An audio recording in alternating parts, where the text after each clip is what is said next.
welcome to Crime Time 911. Today's story is about somebody, a young woman who wanted to start her own business, be well known for this business, and of course, make lots of money. So that seems to be the dream of almost anybody if we could do that, right? Like if we could start our own business and make a lot of money, that's the ultimate goal at the end of the day, especially in this economy with, inflation and all the cost of living expenses just skyrocketing. This is the story of Elizabeth Holmes and Theranos. Now, I'm not sure if I'm saying Theranos correctly. Elizabeth was born February 3rd, 1984 in Washington, D.C. She grew up in a family that was very well connected in business and to government figures. So her upbringing was already very connected, maybe even glamorous. So, of course, like anybody that grew up in that environment, they'd want to probably follow in their parents' footsteps and, make their own connections, make their own money and, make their own life as glamorous as it could be as they grow into adulthood. Elizabeth was always described as intensely driven, somebody who was obsessed with big ideas and innovation and wanted to do things that literally that changed the world. She wanted to be a world-changing inventor. So those were her goals from a very young age by the sounds of it. So that's a pretty big, goal for a child. Most children, when you ask them what they want to be, they choose things like the typical things like a doctor or a veterinarian or a teacher or, a nurse or something like that, right? They don't normally go to the extent of like, I want to be a world-changing inventor. So that right there shows you how different Elizabeth was as a child compared to other children. As a teenager, Elizabeth started to chase her dreams. She studied Mandarin and moved to China for a while, started a small business selling software to universities overseas. So that's quite an accomplishment for a teenager. I don't know of any teenagers personally that, started their own business other than maybe like a lawn care company or, snow shoveling or something like that, something very little. And even though that really isn't a business, it's more like they've created themselves a job. But to be a teenager, to learn a different language, travel to a different country and build a small business selling software to the universities overseas, that's insane. I couldn't even imagine doing that as an adult, to be honest. So eventually Elizabeth went on to be accepted at Stanford University into chemical engineering, which was a field that was largely dominated by men. But immediately she stood out among everybody in her class. During her time in Stanford, she was working in research labs, all that kind of stuff. And at just 19 years old, she filed her first patent application. So a patent is when you have an idea and you want to patent it so that if somebody tries to take that idea, they can't, or maybe you get some money out of it. I don't really know all the details of a patent. I just know that you have an idea, you want to patent it so that it sort of protects your idea in case somebody else thinks of it and tries to implement it as well. So at this point is when she started to seek out professors, people that could help her turn her ideas into actual reality. So she needed that help from her professors to be able to turn it into, here's my idea, my dream, but I want it into like a physical business product, whatever. She wants to make it happen. She wants to make it real. Professor Channing Robertson was one of Elizabeth's biggest supporters. Because Elizabeth had the backing or the endorsements of this professor, Channing Robertson, that gave her a lot of credibility alone because he was such a well-respected professor. So if he is vouching for this 19-year-old girl and saying that her ideas are amazing, that she could actually be going somewhere, this is great, obviously other people are going to be hey, we know that this guy is very well respected. He's not going to, reference somebody to us to help, endorse them or whatever, who isn't just as good or that he doesn't believe in. The thing that sparked the idea for Elizabeth was her fear of needles. She did not like needles. She did not like to, go to the hospital and get some blood work done. She didn't like that they had to take so many vials when you go in to do blood work. And I don't know, like I've done many blood works, with each of my pregnancies that I've had and for other reasons. And sometimes, yeah, they're like sitting there, like changing the vials when it feels like they've taken like, 10 vials of blood out of you, right? So I can understand that. Needles don't really bother me, so that's not that big of a deal for me personally, but I do know that there's a lot of people out there that do not like needles and, would probably do anything to avoid them. So this is where Elizabeth's idea was coming from, is that she wanted to invent something that you could take one little tiny pinprick of blood, so similar to like a diabetes sugar count reader. Sorry, I'm not sure what that is called, but how to test, how the people with diabetes, they prick their finger, a little bit of blood comes out, and then they test it on the little strip and tells them what their blood sugar is like or the glucose or whatever. So she had the idea of, if there was a way that you could take one little tiny drop of blood and put it into this machine and it could run like hundreds of blood tests that, currently we take, a few vials for to get all the tests done. So this was the thing that she wanted to do in order to not only just, alleviate the fear of needles for anybody who had that fear, but also make it a lot easier and also faster, I'm sure, for anybody working in a lab. That would be a lot less, work for them to do if they could just put it all in one machine and have that machine, run hundreds of tests and give them all these results. So at around the same time that she's trying to get endorsements for this new idea, that she has this new business, she drops out of Stanford at, again, just 19 years old, because she thought that she could revolutionize healthcare. And I mean, a machine that could take one little tiny drop of blood and, run hundreds of tests, then absolutely, that is revolutionary in my opinion. So Elizabeth went on to start pitching to investors. She pitched with a confidence that was beyond her years. People didn't see her as a 19-year-old because she, was so mature. She had so much confidence that she seemed like well beyond her years. She told her investors that she could build a device that would change the world. And they believed her because she was so convincing that they wanted to jump on board with this idea. And, who wouldn't? If you are pitched, if you have the money to endorse somebody or to invest in somebody into something that is world changing, you're for sure going to want to jump on that bandwagon, because if this works out, then you're going to be making money, tons of money, rolling in it, probably even more than what you have even now. So this was when Theranos was born. Now, to be clear, Theranos was just the business itself. So this isn't the machine yet. This is just the business that is going to make the machine, if you will.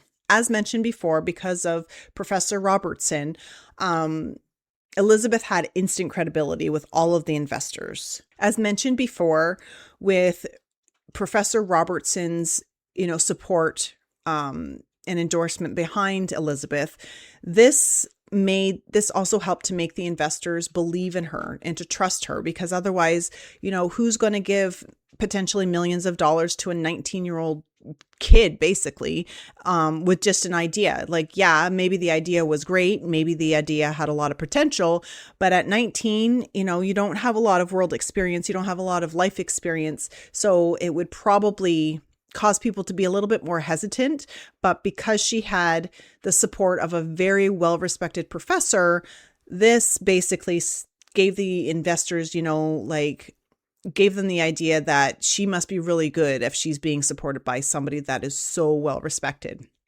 So after this, she, started raising money. She started raising money for this business so that she could start building this device. These investors that Elizabeth was approaching were not the typical capital firms, because they would need technical proof that her idea was actually going to make them money and make their money back. So she targeted wealthy private investors. So they're not going to ask necessarily for the proof or for the technical proof. They're just going to be, listen to the pitch and potentially hand over some money. And that's exactly what they did. So she quickly received millions of dollars to start this business. So again, that's huge for a 19-year-old. I'm sure she was ecstatic. Like, if I had even half of that, I'd be ecstatic. So Elizabeth understood the power of image. So she ended up modeling her persona after Steve Jobs. So she, replicated Steve Jobs in, whatever way that she could as a female, in order to project the image that she wanted, the professional image, the image of trust me, the image that I'm going to be, somebody who changes the world. And the media went wild for her. They embraced it. They loved that, this young woman who was so brilliant was making a life-changing device, a world life-changing device. So Elizabeth went on to hire very talented scientists and engineers to build this device that she's been ranting and raving to all her investors about. So all of these people come together, they start working on the ideas, laying out the blueprints or however they do it. I don't really know. I'm not a scientist or an engineer, but they started seeing what they could do to build this device that Elizabeth is promising to everybody. And it wasn't very long before they realized that it really wasn't something that they could build. It wasn't something that was going to work in the way that Elizabeth was projecting it to work. So the machine or the device that Elizabeth has been ranting and raving to her investors about and the media, they called the Edison. So the scientists and the engineers realized that the Edison wasn't able to run hundreds of tests from one finger prick. It couldn't even run a very small handful of tests. So that was huge. So how are you going to sell an idea saying that this machine can run, hundreds of tests off of tiny, tiny little bit of blood? But in reality, it can't even run 5 tests, let's say, or 2 tests or whatever. It can't run tests at all, basically. So what does Elizabeth do? Instead of telling her investors this and, saying, I'm so sorry, the technology isn't quite ready for this yet, it's going to take more time, or whatever the case may be, she does the opposite, and she basically keeps leading them along, stringing them along, and telling them everything's okay. It's still in the works. We're testing, we're doing this, we're that, and the other, and basically pulling the wool over their eyes, telling them that, instead of saying that this machine is not going to work, at least not anytime soon, she's doing the complete opposite. So this is when she brings in Sunny Balwani, who is a former software executive, and he becomes her second in command. And in secret, they became lovers. So they were not just business partners or him being her second in command. They were secretly having an affair behind, closed doors. So I don't know if anybody actually ended up finding out that they were together, but at least in the beginning, they were keeping it secret from everybody so that they didn't know that these two were, more than just coworkers, basically. So together, Sunny and Elizabeth created a culture of fear, compartmentalization, and strict control on all of the scientists and all the engineers and all the other employees that worked within Theranos to make sure that they did not leak the secret that this device, the Edison, was not working out the way that they had all planned. They wanted to keep it completely secret. They wanted the investors to think that everything was just great, going along as it should be, no issues. So yeah, they literally, even in some cases, even threaten people, if you're going to be a whistleblower, basically, there's going to be consequences. They even went as far as aggressively having all their employees sign non-disclosure agreements so that they legally could not say anything. And anybody who questioned Elizabeth was treated as somebody who was disloyal, that they, the enemy, basically. So while all of this chaos and fear and, whatever else is going on inside Theranos, inside the business in secret, on the outside, Elizabeth is now going along and assembling a board of directors. So these directors were filled with powerful people and, powerful political people, military figures, that sort of thing. So she's assembling this board, again, telling them how wonderful this device is. It's going to be world changing, basically the whole pitch that she gave to all of her investors. And again, they believed her. It's also important to note that none of the people on the board had any scientific or medical experience. So they didn't know any better. They didn't have the experience enough to really think it through and to say, hey, wait a minute, is this really something that that one machine could do? Elizabeth is, pulling the wool over everybody's eyes on the outside, threatening everybody on the inside, and living off of millions of dollars, basically, because like if your machine internally isn't working properly, where's all this money going to? So I'm assuming she's probably spending it. The turning point came when Theranos secured a major partnership with Walgreens. Walgreens had invested heavily into Theranos, and they had plans to open centers across the United States that housed or that were specifically for this one device and all the tests that it was going to be able to run. So you may be wondering, why would Walgreens invest in something without proof? So what Elizabeth did, or Theranos did, probably obviously Sunny and Elizabeth had come up with this idea. They ended up taking blood from, volunteers or whoever, patients, wherever they got the blood from, and they ran it through regular blood testing tests, like the ones that have been going on forever. So they ran them through those in order to be able to give results to Walgreens to say, hey, this is what our machine can do. When behind the scenes, that machine didn't do anything at all. It was the current technology that everybody's using for blood tests that did it all. So by 2014, Theranos was valued at $1 billion. So she started off with just getting a few million. And now in 2014, she's in the $9 billion is her business. And literally it's built on nothing.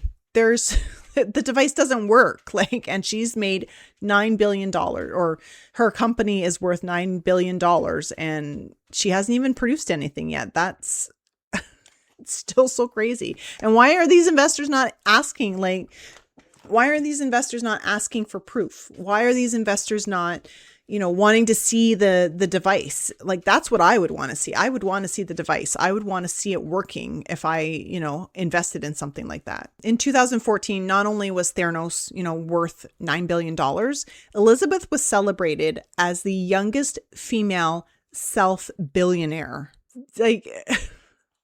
I have no words. This is just so, I've covered a lot of, fraudulent stories and stuff like that, and I still get baffled about stuff like that. I don't know why. Eventually, a small group of employees became deeply concerned about the potential risks that Theranos was putting patients into, because they had witnessed firsthand how Theranos was using traditional lab machines, not the Edison, not this new machine that they have been claiming to have, and then pretending, obviously, that the results came from the Edison. So, but not only that, but data was being manipulated to hide failures, as well as patients were receiving incorrect medical information. That's huge right there. Patients cannot receive incorrect medical information, whether you're telling somebody who's perfectly healthy that they have this serious condition, or worse, the other way around.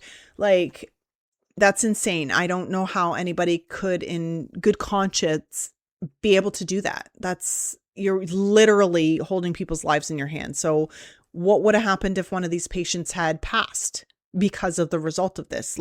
They could have been charged with, some sort of first, second, third degree manslaughter, whatever. They could have been charged for that, right? So of course, this small group of employees tried to raise their concerns internally, and like everybody else, they were pushed away, threatened, whatever.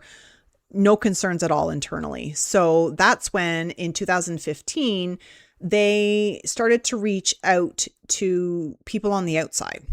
This is when investigative reporter John Carrio, and again, I apologize if I haven't said that last name correctly, received a tip that Theranos technology wasn't working. But at first, he didn't really realize how big the story was or would be. He just, probably thought, oh, well, okay, maybe let me dig into this a bit and see what happens. But as he dug deeper and dug deeper and dug deeper, he realized how much information was here and how big the problem actually was. So as he dug deeper, and uncovered some more shocking truths to the story, John had decided to interview former employees, medical experts, and lab insiders that used to work in Theranos so that he could get more information as to what exactly was happening on the inside. Because again, the secrecy was very, very tight. They didn't want they didn't want the truth getting out, because how else are they going to be making billions of dollars if people realize that the technology they've been promising for years upon years now isn't actually being made, basically. Through months of investigation, John uncovered the sick truth. He uncovered that Theranos was not using their own machines, but not only that, they had modified standard medical machines in order to make them fit into their criteria, as well as they diluted samples. Like, how do you dilute a sample? Like, why? I don't understand this. So in October of 2015, the Wall Street Journal had published John's bombshell article. So Theranos was finally exposed. Everything that they were doing over the years, all the lies, all the intimidation, all the diluted samples, all the, modified existing machines, and that the Edison really wasn't running any tests at all, despite what Elizabeth and Sonny were telling everybody. So after this, the federal agency started huge investigations. Walgreens ended their partnership. Investors started suing. Board members distanced themselves. Nobody wanted to be a part of Theranos anymore. And obviously, rightfully so, people who had invested millions upon millions of dollars into this company, they wanted their money back. Which, of course, if you're not getting the product that you were promised after investing so much of your own money into it, of course you're going to want your money back. So by 2018, Theranos was completely dissolved. Nothing left. It was worth nothing at that point once everything was exposed. And Elizabeth and Sonny were charged with multiple counts of fraud. So in 2021, Elizabeth's trial had started. It became one of the most watched white-collar cases in modern history. So everybody was tuning into this because they just couldn't believe what was going on. The jurors heard testimony from former employees, lab directors, medical experts, all the people that basically were involved, the investors, and how the lies and the manipulation had affected them. The jurors also even heard from patients, the patients that were affected and received incorrect results. So they heard it all. There was no secrets. The prosecution said that Elizabeth was fully aware of everything, that she knew that the Edison wasn't working, that all the tests were not run through the Edison, that, other machines were modified, that samples were diluted, all the things. Like they said that she was fully aware of everything happening on the inside. However, the defense would say, no, that's not what happened. It was all Sonny, like that Elizabeth believed in the mission and that it was misled by Sonny. So instead of, taking responsibility, she was blaming somebody else. But, she started the lies just before Sonny came in. I think Sonny had a big part of influencing her in the beginning, but I'm sure eventually, she could have decided like, hey, wait a minute, this has gone too far.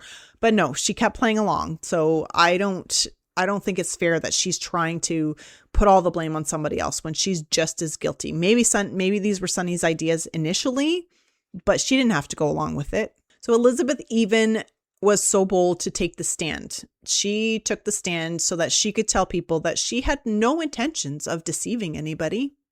Okay, you have no intentions of deceiving anybody, but yet you've done it for years. So sorry, I don't buy it. The jury didn't buy it either. They found her guilty on 3 counts of wire fraud and 1 count of conspiracy to commit wire fraud. And she was sentenced to 11 years and 3 months in federal prison. So that's good. I'm glad to hear that she was in there for a while, because I was, as I was researching this story, I was worried that the end result would be like she spent a year in prison or something stupid like that, because I've heard of big cases where they've only served like 6 months to a year, maybe even 3 years, but 11 years, I don't know that it's enough especially for the patients that were affected by this. But I have to say that at least it's better than, a small amount. So not only was she sentenced to 11 years in federal prison, she was also sentenced to 3 years of supervised release, and she has to pay $452 million in restitution, which was jointly with Sunny. So between her and Sunny, they both have to pay back $452 million. Hopefully they still have that in funds somewhere, because otherwise you're screwed. Elizabeth has continued to appeal, and the courts are basically saying, no, we're not even amusing you with this idea. Like, no, you serve your sentence. You did the crime, you do the time.